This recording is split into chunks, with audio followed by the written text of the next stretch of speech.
for more on this, we're now joined by Dr. Richard Munang, who is the Acting Deputy Director at the UNEP Africa Office. Doctor, thank you so much for your time. Now, the UN Assembly has just passed a draft resolution to end plastic pollution. Could you give us an idea of the significance of this, particularly as it relates to developing countries?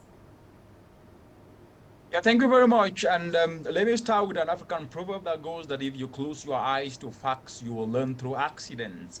The facts are clear and the environmental weight is clearly seen. Environmental weight from challenges perspective across the entire world, what is called the triple planetary crisis, climate change, biodiversity loss, and pollution and waste. As we speak today, we have 11 million tons of plastics getting into the ocean each and every year. And this literally means about a truck of plastic waste getting to the ocean every minute.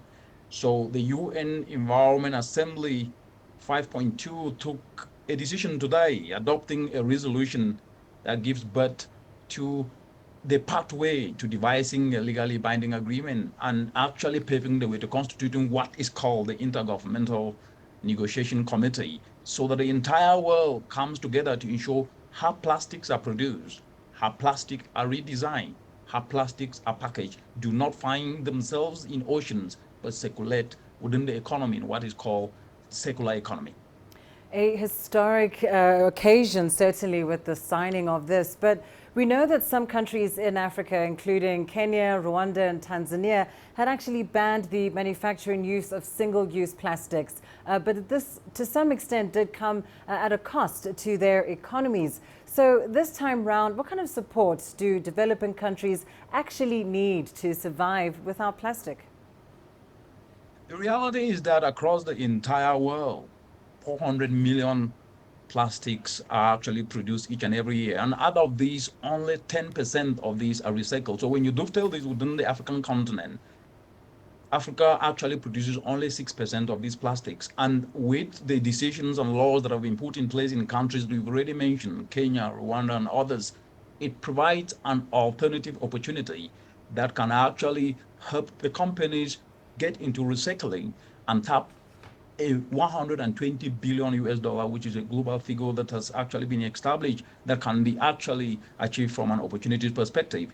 It also provides an opportunity to start looking at alternatives. As we're speaking today, we are in a continent where over 12 million young people get into the labor market each and every year competing for jobs that are not there.